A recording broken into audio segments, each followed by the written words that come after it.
Hey, welcome back. Welcome. Happy Sunday Funday. I missed you guys. Ooh, let's get this party started. Dance with some dogs. So, there's so much for us to catch up on.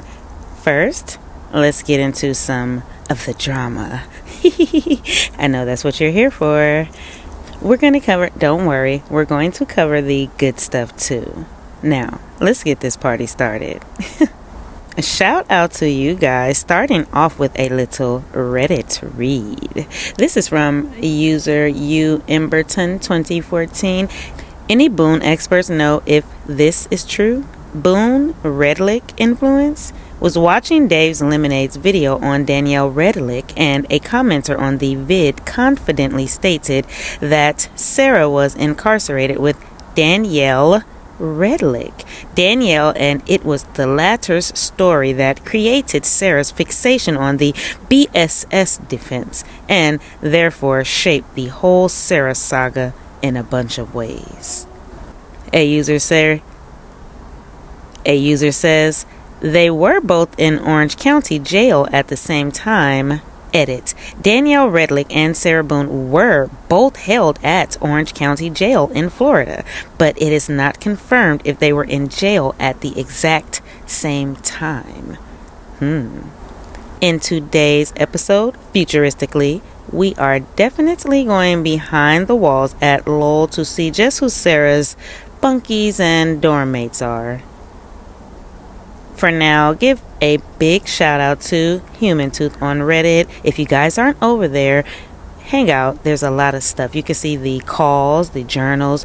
There's a lot of ninjas undercover over there posting the work. They're doing God's work. It's a God day over there. It's a God day on Reddit. Check it out.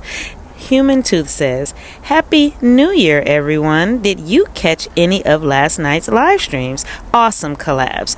Here they are if you want to watch. Reporting live from my sofa, gossip, rumor, and innuendo, Tanika's 2 cents and Dr. Barry, true crime year in review, the case that had us all saying, what all year? And she drops the link. Summa Cum Loudmouth, Danielle Siobhan, and Tanika's 2 cents, the real Sarah Boone. Hear me out. Meow. Summa and X Derek, 2025 New Year's live stream, moved to members only. Oh, well, you guys still can check out the live stream on Tanika and Summa's channels. I posted a preview here for you guys to get a little medical snack over here. I know. I'm not sure why I didn't stream it on my channel. You know me in lives. I get fractious when I go live. I'm dropping my camera and I'm just all out of sorts. I'm working on it. Know that. She goes on to say, the one with Summa and Co. is the most SB focused. They react to some old police body cams and tie together loose threads. It was amazing seeing Danielle Siobhan in action. Her ability to recall and recite is almost superhuman. Oh, I didn't see that part before when I snacked the screenshot. Shout out to Human Tooth on Reddit. Thank you. I'm blush. You sure know how to make a girl blush. Not sure if you guys saw the members only post. It should be public by now.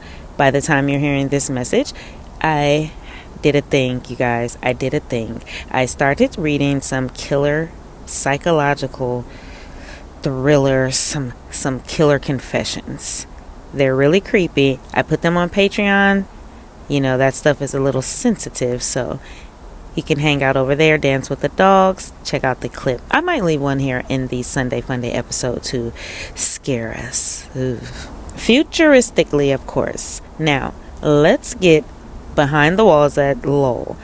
We're going to look at Kimberly Kessler. Are you guys familiar? You tracking Kimberly Kessler? Yeah, she was a wild one. Sources say Kimberly and Sarah were direct bunkmates. Yes.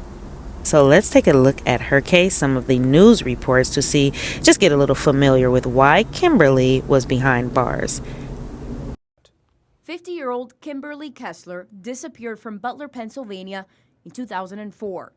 8 years later, her mother reported her missing to Pennsylvania State Police. In 2013, Kessler made her way to the First Coast using a fake name and a fake social security number. Kessler went by Jennifer Seibert, which according to an online database matches the name of a woman buried in the same area she disappeared from. We also found her cosmetology license under the same name, Seibert. She used it to get several jobs. We confirmed she worked at Tony and Guy Hairdressing Academy in Jacksonville from September to April of 2014.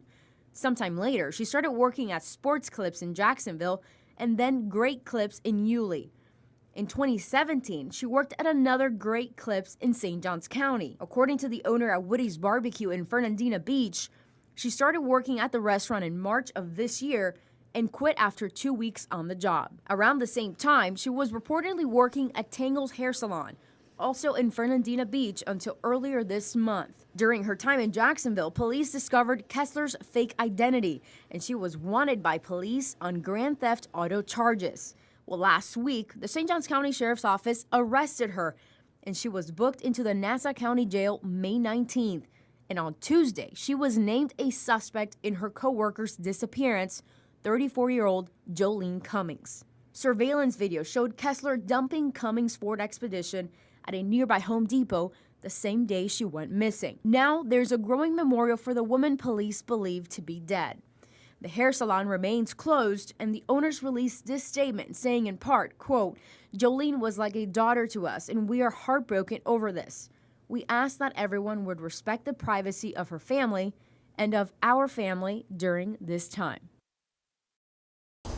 Okay, that's giving us a wee look into why exactly Kimberly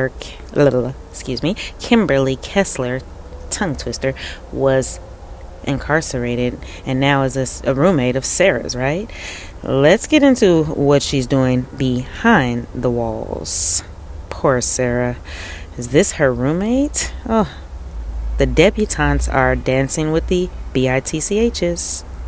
Murder of Jolene Cummings, her former co-worker. And Cummings' body has never been found. News for Jax reporter Corley Peel shows us why Kessler's hunger strike is putting the sheriff's office in a bind. This emergency petition filed by the sheriff gives a lot of details about Kessler's current condition. And I spoke with an attorney not affiliated with this case, and he says that Kessler's starvation suicide attempt is a liability issue for the sheriff's office because they legally cannot let her die under their watch.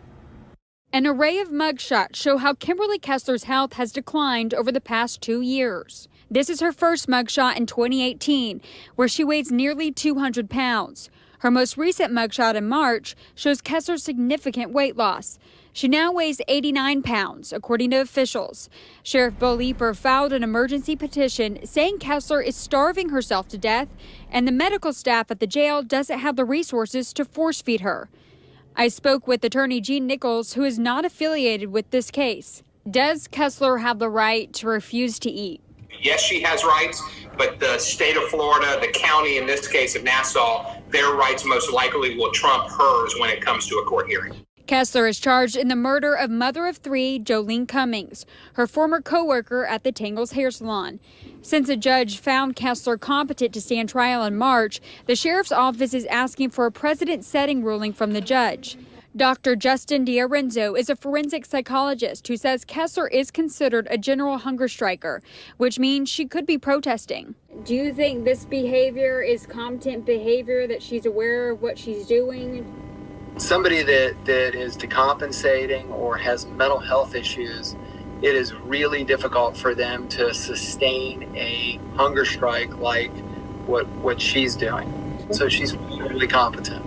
If the judge takes action, D'Arenzo says she would likely be force-fed at a different facility that has the resources. And often she's either fed through an IV or through a nasogastric tube that would supply her with nutrients. Whoa, so Kimberly has taken upon herself to go on a hunger strike. I'm not sure what she's looking for in the outcome, but this is insane. She has really changed in her appearance, right? I almost didn't recognize her when I looked back at the prior life she lived as a hairdresser. Sidebar, from what Sarah says, the hair braiders are earning a nice buck behind bars. Maybe Kimberly should jump board. Does Sarah have any special skills that she can do to make money behind bars? Let me know below. Oh, the dental dam operation, yeah? The slicing up of the gloves to make dental dams. Yes, she did acquire a skill behind bars. Okay. Leave a comment below, all of my straight A students. Shout out to you if you can think of. Look at her. 89-pound Kimberly. 89 pounds. Let's take a look at Kimberly while she was in court. Shout out to Daryl Brooks. As she's being wheeled in a wheelchair, these officers are going to kind of detail her actions behind bars. And trigger warning, they get gross. Death of 34-year-old Jolene Cummings. Cummings' body has still not been found. News4 Jax reporter Brittany Muller is live outside the Nassau County Courthouse. Brittany. Mary, after 3 compensating yelling, Jordan Beard is Jolene Cummings' cousin. Kessler has falsely accused her attorney, Jordan Beard, of being related to the victim, Jolene Cummings. Cummings' mother, Ann Johnson, sitting in during the hearing, praying for her daughter's remains to be found. I'm feeling Her attorney, Jordan Beard, of being related to the victim, Jolene Cummings. Cummings' mother, Ann Johnson, sitting in during the hearing, praying for her daughter's remains to be found. I'm feeling elated that our prayers have been answered, that we've waited a long 3 years, and it has been 3 competency hearings, and we are ready for justice to be served. 10 Nassau County Corrections deputies took the stand, recalling repeated incidents with feces and urine. Used all 3 of the meals offered to her, began to throw urine and feces under the cell door. Kessler now facing 2 felony counts of battery on a law enforcement officer. She began to remove feces from styrofoam trays in the back of her cell and smear it on herself in the walls. She began to throw feces at Deputy Smith, Miller, and I. Deputies also have seen Kessler stripping naked, then making lewd and obscene comments and gestures. She has been on suicide watch since April 11th and wants to go back to general population. So all the other inmates in general population could kill her. Last year, the jail said Kessler's weight had dropped to 74 pounds after refusing to eat, citing poison in the food. The hunger strike prompted a psych evaluation in April of last year. The mental health practitioner who took the stand today says she does not have a diagnosis because Kessler refuses to speak with her. Psychologist Louis Legum, who has previously testified, says Kessler suffers delusional disorder and personality disorder. The doctors say you can have a mental health disorder and be competent, which the judge also ruled last October. Well, that was a trip around Lowell. A trip around Muldoon's. Is that who Sarah said was doing drugs all day up on the bed? Okay, let's talk a bit. Shout out to the email crew, Boots on the Ground, Edie Beatty, Elsie, Pro Se Client, R2 Moms, BC, Lumi, Detective Woe Buffett, Christy. Anything you submit by email is off the record unless you want me to share. Nonetheless, I did want you guys to know someone inquired about finding George's artwork, and Katrina Marie, Criminal Intent, she did a wonderful episode where she covered the entire, just a whole, I believe it's called Unmasking, like a deep dive. You guys go and check it out. Katrina Marie, she has all of the art and everything over there. I will post a pic of something, but I would really like you guys to check out the episode. It was a really good one. Please tell her I said hello. Leave a few trophies in the chat. Let her know we came by. It is a beautiful Sunday fun day. I'm outside on the patio. Actually, I'm on the patio. Not having a Dr. Pepper, quite a vitamin water. Nonetheless, I'm outside. You guys may hear the background. Now, on our previous episode, we asked the question, was the final motion for family court already submitted? There was a note on the final page that says if you did not hear from the judge within 2 weeks to call the court for your final motion. This does not mean it is private or sealed. It's not private or sealed. It's still a public document. It would be uploaded to the docket. It's not like this case is top secret. Even if the judge demands that it is sealed, it would still show on the docket that it posted. So what does that mean? Call the court within 2 weeks. Let us know below. A shout out to you guys down in the chat. Don't forget, leave some trophies or leave me some blue hearts. Replay crew. Oh, replay crew, you guys are awesome. I see you guys in the chat. I see you. I can't respond to each and every comment, even though at night when everyone is asleep, I grab a handle and respond to as many as I can. No malicious. That's why I love reading them with you guys. Now, for the part that we've all been waiting for, who are Sarah's other dorm mates or bunkies? We're going to do a rewind to an episode that I did prioristically, and it literally shows who Sarah's bunkies were. If you did not know, on our last episode, I believe it was our last episode, we read a comment that listed every single high-profile inmate that Sarah was housed with. Here are a few ladies that made the list. These ladies are excellent mothers. They are debutantes, according to Sarah. They're all innocent. They were all just defending themselves. First up, Dalia DiPolito.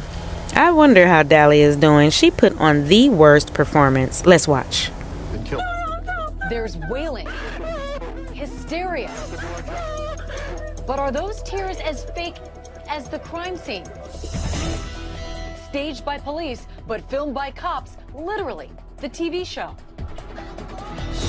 The police say she wanted him dead. They didn't plot anything. That they have the proof, caught on hidden camera, hiring a hitman. Nobody's gonna be able to point a finger at me. They're like 5,000% sure. She wasn't just 100% sure. She was 5,000% sure that she wanted her husband killed.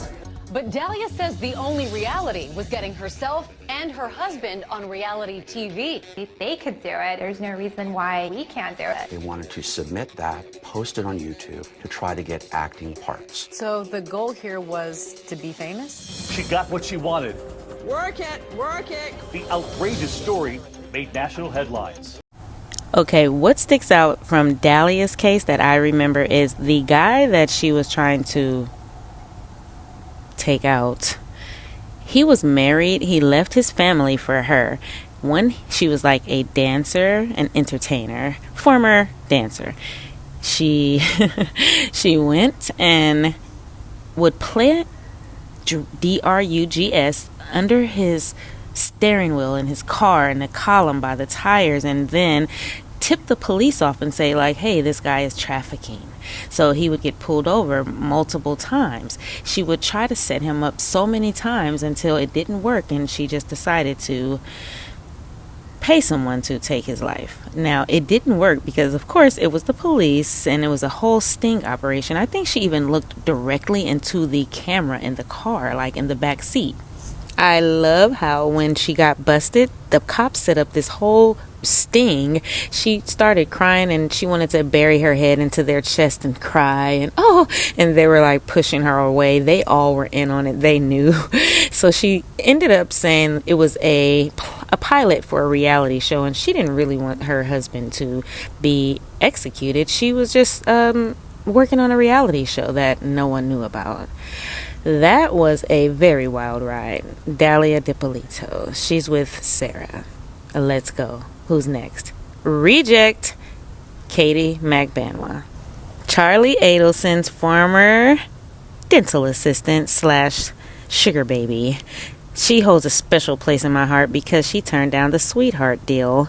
She could have walked away free, but she stayed and tried to defend the Adelsons. Later on, Donna was taken down, and she testified against Donna, too. Oh, Katie is there, and she's doing hair. I hear she's doing very well. Let's check her out. Ready to testify again. That's Katie Catherine McBanoa getting ready to testify in the Donna Adelson murder trial. She's accused of setting up a murder for hire plot and killing her ex-son-in-law, Dan Markell. She testified 3 times, Catherine McBano. This will be her 4th time on the stand, 2nd time for the prosecution. It's funny. Did you see I predicted that old Donna would be next before Wendy? Now, next is someone who I thought Sarah might want to either be friends with or worry about. Sunny, the WWE former wrestler. Well, she's behind bars with Sarah too. Okay, I might tell my age here, but how many of you remember watching Sunny on Saturday mornings, on Sunday evenings during wrestling? She was a champ. Well, now Sunny has gotten herself in a little legal trouble, drinking too much, and she hurt someone. Former WWE star is finding out late today that she will spend more than a decade behind bars. Tammy Sitch was sentenced following a crash last year that killed a 75-year-old man from Daytona Beach. At the time of the crash, police said her blood alcohol content was 3.5 times the legal limit. News 6's Molly Reed was in the courtroom. Tamara Sitch is now heading to prison for the next 17.5 years, followed by 8 years of probation. Now, she spoke in court here today apologizing to that family, but the family of the victim tells me that nothing that happened today will fix or ever make them feel better about what happened. Prosecutors say Sitch was driving drunk in Ormond Beach in March of 2022 when she crashed into a car that was stopped at a red light, killing that driver, 75-year-old Julian Fran Lassiter. Police say Sitch was 4 times the legal limit. Next up, we have Dee Moore. Do you guys remember Dee? Abraham, this guy won the lottery. She was supposed to be writing a book, helping him change his life, and well, not allegedly, but she took all of the money and Abraham came up missing. She then came up with all these crazy stories trying to pay people to help her out. His friends, she wanted to pay his friends to help her. They all turned her in. She held on to her story until the very end. Look at her. She's, oh no, he gave me the money. Let's go to the interrogation room and the court to see just how crazy things got with Dee when she was trying to prove her innocence. She still claims her innocence, by the way. Excuses why Abraham Shakespeare disappeared. Because he wanted to pretend he was dying of AIDS so that he doesn't have to pay child support and people won't look for him if he's dying of AIDS. My family's being affected. My mom's got heart problems. She's over my house right now cleaning for Thanksgiving. My own parents were scared to come to my house for Thanksgiving. Why? Because of all this stuff happening. Well, how do they know about all this stuff? Because I'm honest with my family. But detectives didn't believe Moore was honest at all. I honestly can't look at you and believe a word that's come out of your mouth. You have lied and lied and lied. One detective told the jury Moore even made a pass at him after the interrogation. She actually came toward me and she said that I wasn't going to get angry, that I was going to have sex with her. She said she was very attracted to me and hoped once her name was clear that I would pursue a relationship with her. Something tells me Dee and Sarah may get along just fine. Give me money, give me money, give me money. Look at James. He's like, yeah, I'm out of here. Reject. Then we have the Sarah Boone, our fave. Sarah's there at Lowell too. And of course, we have been keeping up with her adventures. Let's go to the tablet messages. Talk a little third rail. Now I see you guys have been giving the third rail a little bit of a hard time over there. Let's listen to when Peter first realized that Sarah was giving him a hard time and it was time to kind of change the plan. He tells her a whole new game plan about how they were headed to YouTube, and here we are. Let's get this party started. We've decided to switch gears, change directions a bit. Explore your case and story from a strategy where you faced and what you touched on your case, but in a thoughtful, high-level manner. We want to assure you that this material will not be released to mainstream media where it risks being distorted. Instead, we plan to leverage the YouTube true crime, quote-unquote, community, which we believe holds substantial sway over public opinion. We have access to 3 YouTube channels that easily cover an estimated 5 million true crime universe. This strategy will allow us to present an undistorted interview where the public can engage directly through comments and discussions. Likely, mainstream media will report the interview after the fact, but this will be only after millions of people have seen the unfiltered version. We'll offer these YouTube true crime channels exclusive first access to the interview and agree that they will air it in full. In return, they will tell their subscriber base that they have been given the exclusive rights to air the interview, but that the channel needs their help. Sounds like what's happening right now, right? Okay, this is where it gets good. We discussed this on Tanika's Live a couple days ago. The channels will explain to their audience that you are raising funds which will be used to support a cause you choose. The channel will go on to explain that after the fundraising goal is reached, the YouTube channels will have exclusive access to the interview. We can shoot the interview in one day and have it edited with your and James's approval within several days thereafter. I mean, they've tweaked it a bit. However, this is currentistically happening. Know that. Blood all over their keyboards. How are you feeling about that? They go on to say, we believe this approach will not only humanize you in the public eye, but also generate funds you can use to bolster your defense. Apologies for yet another email, but we were eager to propose the idea. We're thinking about you. Stay strong. Stay positive. Okay, no malicious. Did you guys know, sidebar, that P really has a animal rescue shelter where he houses and feeds hundreds of animals? I thought that was pretty cool. He also does some things that like helps people in need in the community. He's been featured on a lot of large networks. He has an app that he helps people with.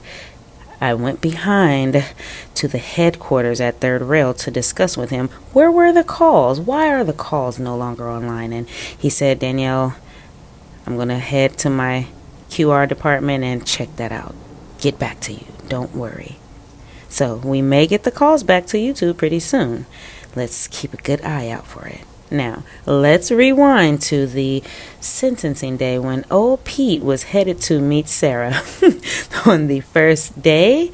And Sarah was trying to put him up to something. She wanted him to confront James's ASS. Confront his ASS.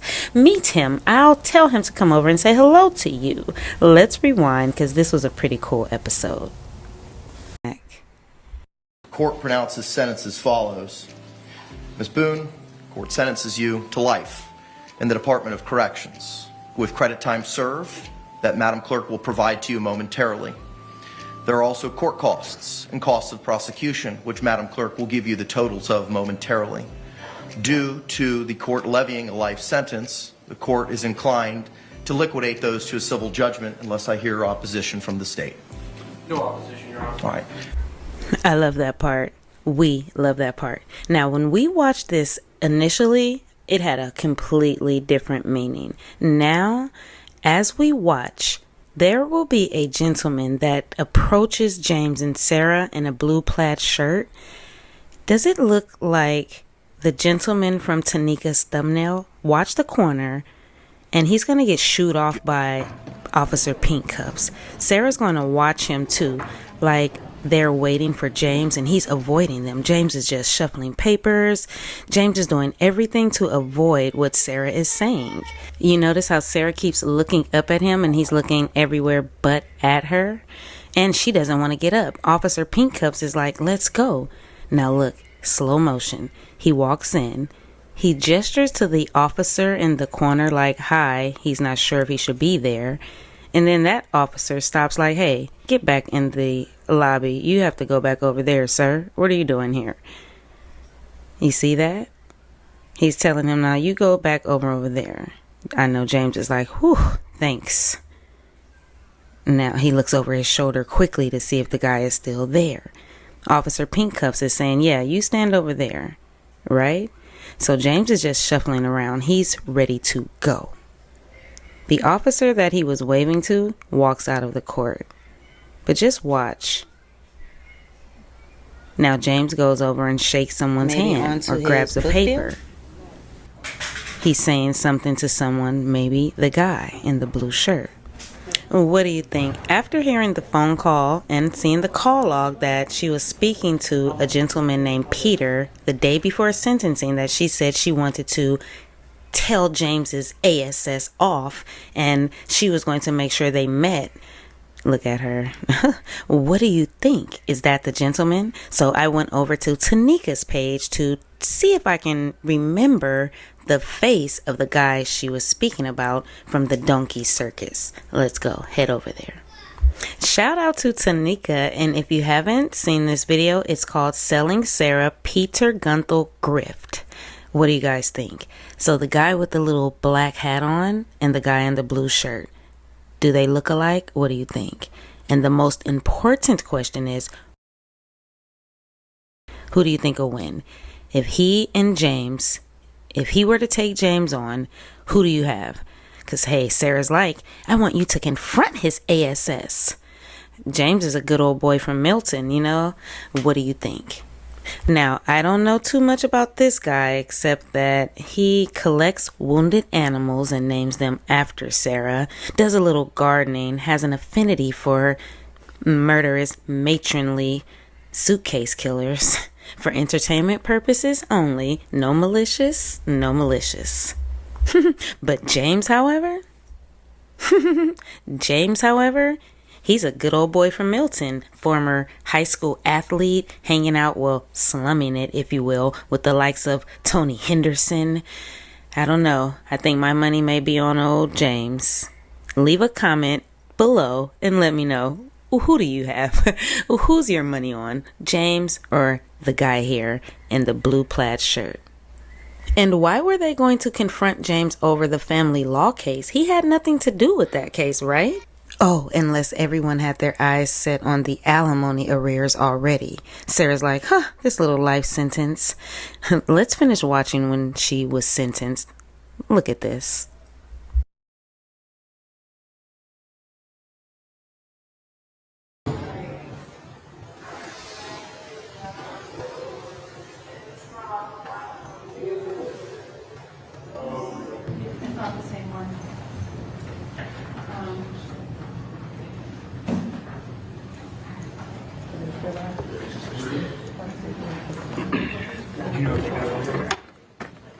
She's on her way. Okay.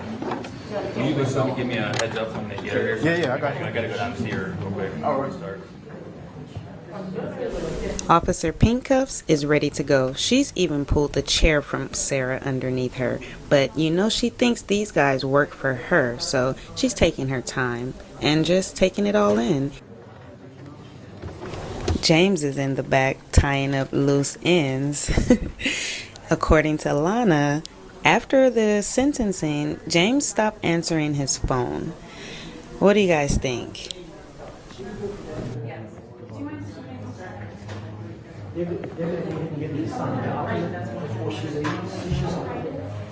Tell me and we'll both know. Is this it? No. That's the wrong one. Just hold on. All you gotta do is sign. I'll help you do this. The world is moving fast around Sarah. The room is getting empty like a nightclub when the lights turn on, and she's just sitting there twiddling her fingers, trying not to look at the camera and smiling. Maybe she's looking for supporters.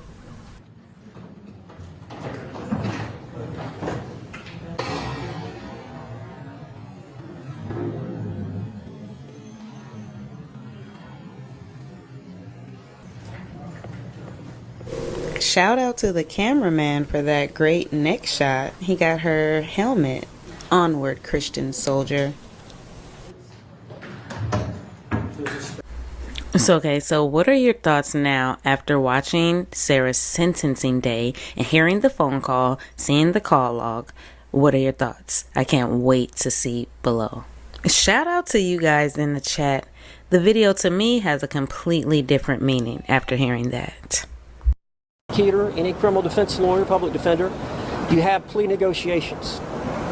So there were attempts to settle it. I was kind of like a mediator. Regarding the plea offer, it's not just 15 years in the Department of Corrections. That is an offer predicated on a particular circumstance. Coming to court and saying, I am responsible for George Torres's death, and I accept the punishment. And because that consideration was never given in this case, the offer of 15 years in no way represents what this case is worth, or what George Torres's life is worth. Court pronounces sentence as follows. Ms. Boone, court sentences you to life in the Department of Corrections, with credit time served that Madam Clerk will provide to you momentarily. There are also court costs and costs of prosecution, which Madam Clerk will give you the totals of. Now, other than sentencing, I can't remember. Well, no, P&J never went to visit Sarah. From every message, she's always saying like, "Oh, get here now. I need you here. I need you here." I wonder if that, I wonder if that became a point of contingency, if she was upset. However, they are pretty far. She just expected them to fund the project, fund the calls, fund everything endlessly, and travel expenses as well.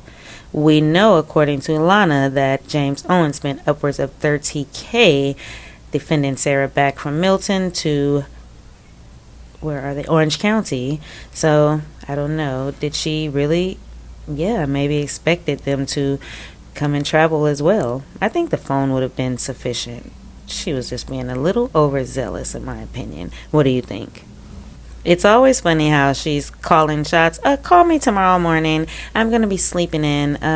How finally I was busy. As a matter of fact, let's check out the response to the third rail's message. Well, to P's message Sarah sent, where she begins off by letting him know that she was so busy and she's just had time to get back to him. After seeing all of her roommates, I can imagine she has very eventful days. So Sarah finally responds, "Hello, finally. As always, forgive my delay. There's never enough hours in the day, and I'm saying that in jail. Thank you in advance for all you are and are doing and have already. Thank you for believing in me and giving me worth and value. God did that too, in jail. Speechless. We need to schedule whatever phone call or meeting you all are proposing as starting needs to start, considering the plate full I have already and soon will going forward with my new God-appointed attorney, James Owens. I am waiting to speak with him also about everything so I can safely have the green light and participate." And she lists James' information, including his number, address, bar number. Please also send a copy of the proposed contract to him for review and direction. I'm very over the middleman thing with Alana, and I know she is too. With her condition, the more we put on her, the longer her recoup time is, and she will never say she's not okay for my sake. Please remember this about her, about and for her. She won't say, but I will. She's already ecstatic about supposedly coming down in 3 weeks, but for what specifically? I've not agreed to anything in writing for this to be filmed or anything else on the movie agenda, as I have yet to receive the contract for review. Her either. What is the status, please, for that to be received? How are we going to have this call? Who's going to be in attendance? I believe the jail will be very hindering and full of fiery hoops and obstacles to make this work smoothly. I don't know how to have this without privacy, and the only way I think they're going to tell you is schedule a 15-minute video visit on the box in the middle of my dorm of 63 other extremely nosy inmates. Extremely. And I can't raise my voice without the officer yelling at me to be quiet. I don't know how that will work. It is an option. For the meeting of the minds in person is also an option, but I know it is a monumental undertaking for scheduling, flights, hotels, rental cars. Sidebar, she wants some company. She wants to feel important. Especially for Alana. I don't know how the jail is going to positively aid you either with setting anything up. I'm not exaggerating how difficult and against me the OCCD is in so many ways. You'll learn once we get this show on the road. So much I can say about so much for so long.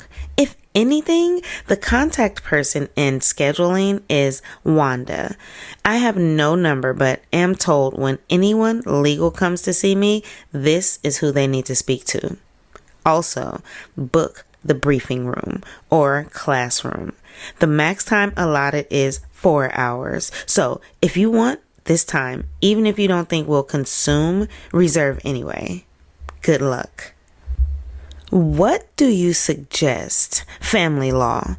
Thank you. What is the status of this? Is there any attorney ready to be appointed to the case, or is it still in the works? Again, I don't know how to schedule a call with all the expedite answers and very overdue progress. If you do schedule, just tell me when and I'll mark my calendar. Remember, it will be on the public video visit box if not in person. Also, I can bring case materials for him or whomever to see.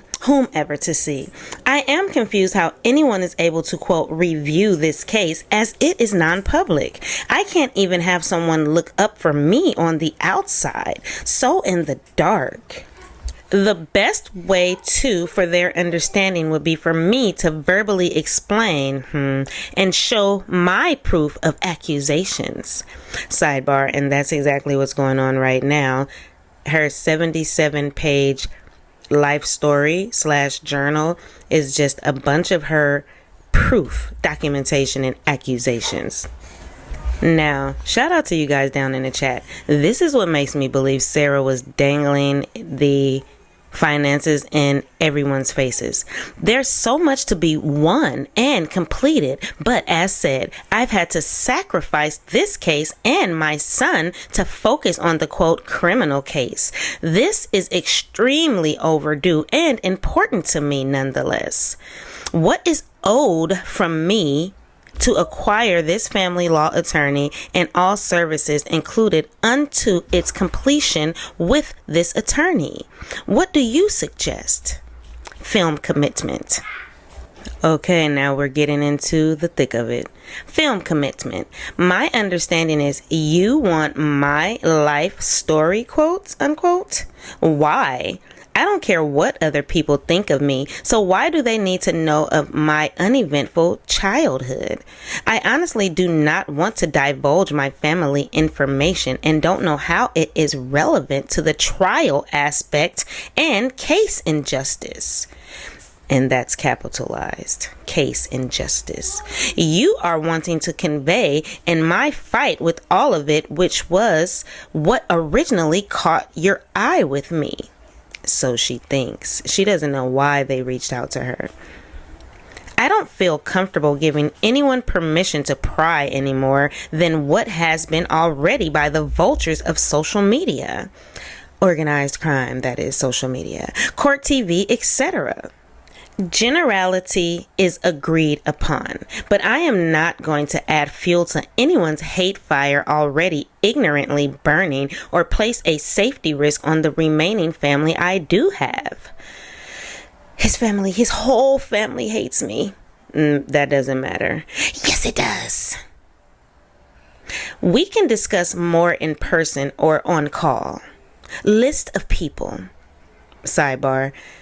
She doesn't agree with digging into her family. However, she wants to tell the Torres's family business on stand. She wants to tell.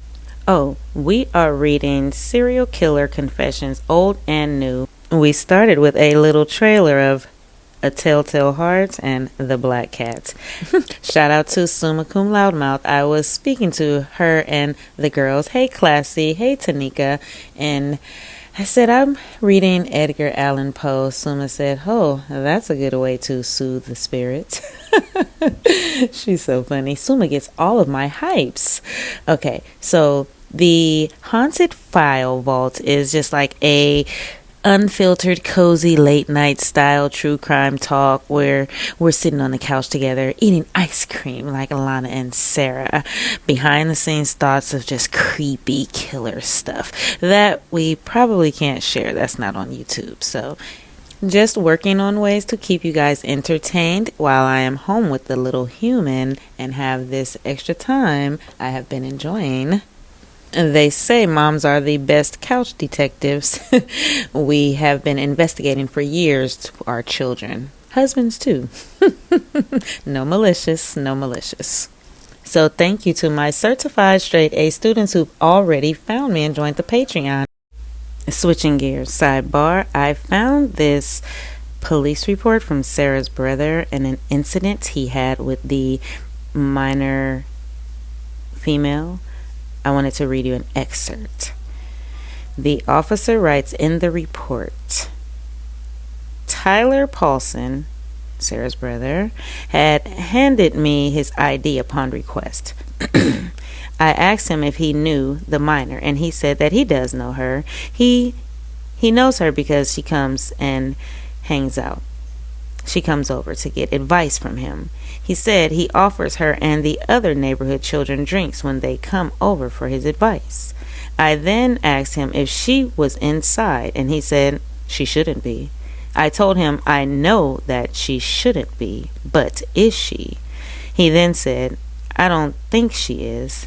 I asked him several times to give me a yes or no answer as to whether the minor was inside his residence or not. He continued to give me vague responses and would not answer my question. I asked him if we go inside and search for anyone else in the house, since he said no one else should be inside. He said that we could go inside and search, but that no one should be inside.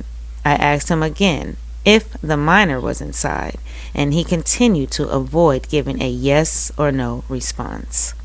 At this point, I told him that if she was inside and she does not, and pardon me, that was a little human that wanted some ice cream. Oh, the joys of vanilla ice cream with sprinkles, how it warms the heart of a toddler. Back to the show. At this point, I told him that if she was inside and he does not tell me, then I was going to arrest him. He still continued to avoid telling me if she was inside or not. The entire time I was speaking with Tyler, he was shaking profusely as if very nervous. Based on my training and expertise, I recognize this to be prevalent in people who are lying. Oh, this detective is all over Sarah's brother. Okay, he was lying to law enforcement after or while committing a crime. Prior to entering the residence, I called out who I was, my agency, and who I was looking for. I got no response and repeated myself and then said, Minor, if you are inside, let me know. No one responded or started to come out, so I made entry into the residence. Pardon me, this writing is very tiny. Upon entering Tyler's residence to search for minor, I entered the first room on the right, which the door was wide open. Inside I found pornographic pictures from magazines all over the walls and on the floor, along with trash, unknown fluids, appear to be bodily fluids, and cat feces. In the back of the room, sidebar, gross. I then continued searching the residence and came to a hallway closet where a person was attempting to hide under the blankets. The subject was called out and was later identified as minor. I continued to search the rest of the residence to ensure no other children were hidden inside his residence. No other children were located at the residence. Thank God. After ensuring Minor was not injured, I asked her to walk outside with me, and she asked if she could get her shoes.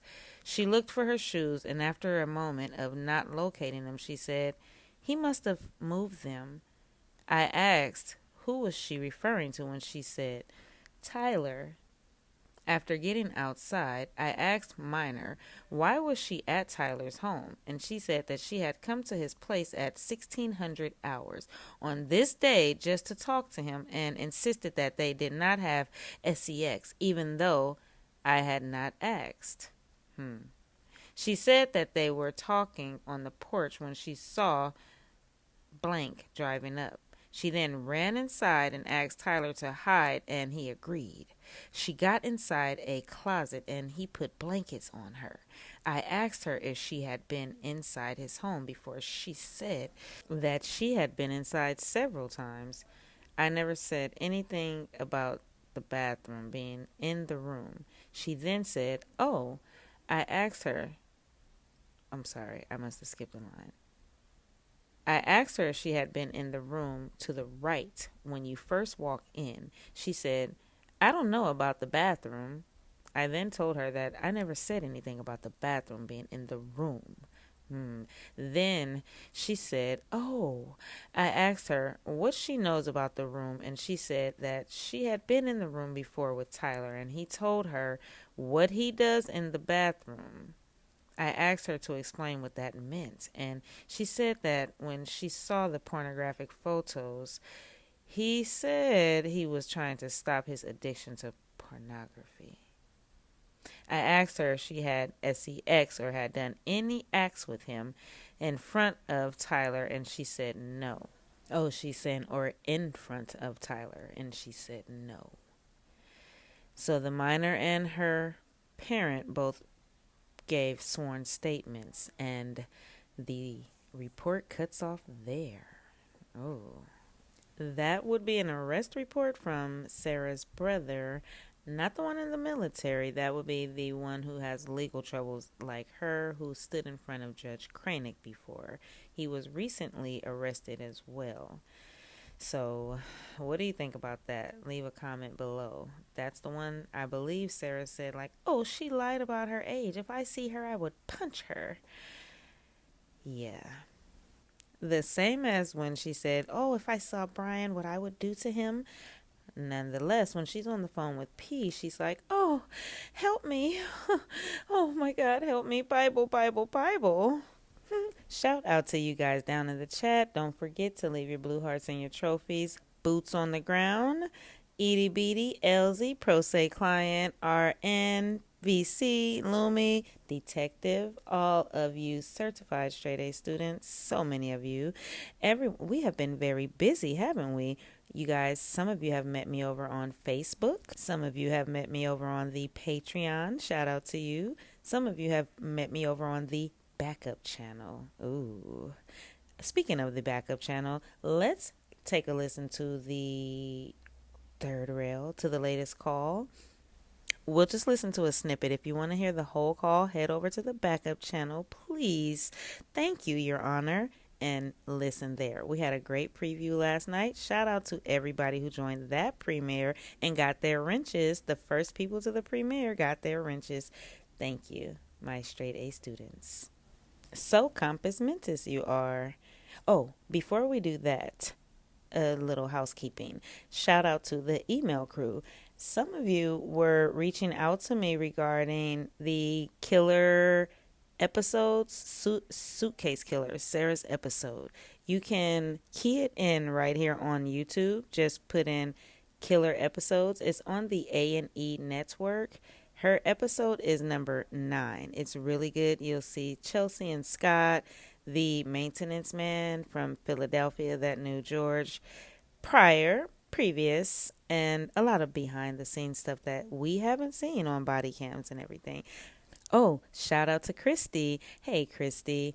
If you guys see Christy in the chat, make sure you say hey. Christy helped me make a very, very important connection